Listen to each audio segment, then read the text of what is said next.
మనిషికి కష్టం వస్తే వెంటనే గుడికి వెళ్లి కాస్త మనశ్శాంతిని పొందుతాడు. మరి అలాంటిది గుడిలోనే ప్రాణ నష్టం జరిగితే ఇంకేమనుకోవాలి? నిత్య కళ్యాణం పచ్చతోరణంతో ఎప్పుడూ కలకలాడే ఆ గోవిందుడి సన్నిధిలోనే ఈ విషాదం చోటు చేసుకుంది. అసలు విషయానికి వస్తే వైకుంఠ ఏకాదశిని పురస్కరించుకుని ఈ నెల 10, 11, 12 తేదీలను గాను గురువారం ఉదయం 5 గంటల నుంచి వైకుంఠ ద్వార దర్శన టోకెన్ ఇస్తామని టీటీడీ ప్రకటించింది.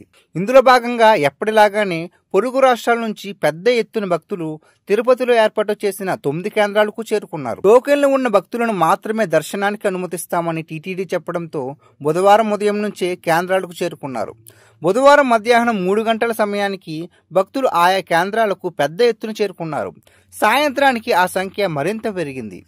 అసలు విషయం ఏంటంటే, సాయంత్రానికి గాని భద్రతా సిబ్బంది టోకెన్ జారీ కేంద్రాలకు చేరుకోలేదన్న వాదనలు వినిపిస్తున్నాయి. ఈ క్రమంలో భక్తుల రద్దీ పెరగడంతో ట్రాఫిక్ అంతరాయం ఏర్పడింది. దీంతో అప్రమత్తమైన పోలీస్ శాఖ డీఎస్పీ స్థాయి అధికారితో కూడిన బృందాన్ని ఆయా కేంద్రాలకు పంపింది.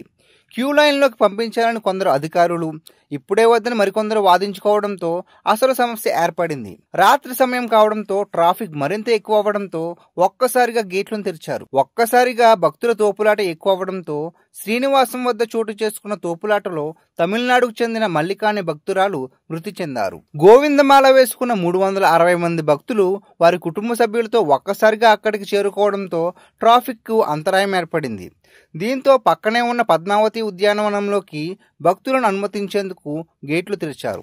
ఆ ప్రాంతంలో సిబ్బంది తక్కువగా ఉండడంతో భక్తులను నియంత్రించడం కష్టమైంది. ఈ క్రమంలో ఇక్కడే చాలా మంది భక్తులు గాయాల పాలయ్యారు.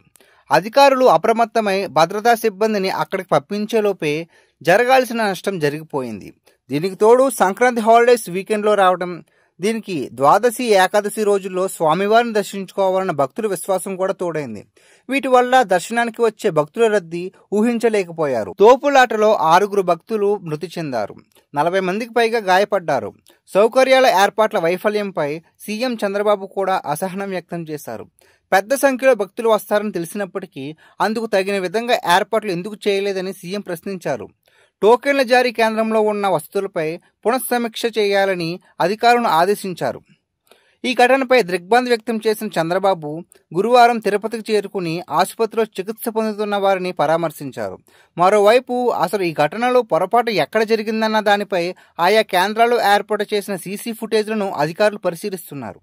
దీనికి కారణం ఎవరైనా వారు దీనికి బాధ్యత వహించాలని తెలిపారు. ఇలాంటి సంఘటనలు మరెప్పుడు జరగకుండా ఉండేలా చర్యలు తీసుకుంటామని సీఎం చంద్రబాబు నాయుడు తెలిపారు.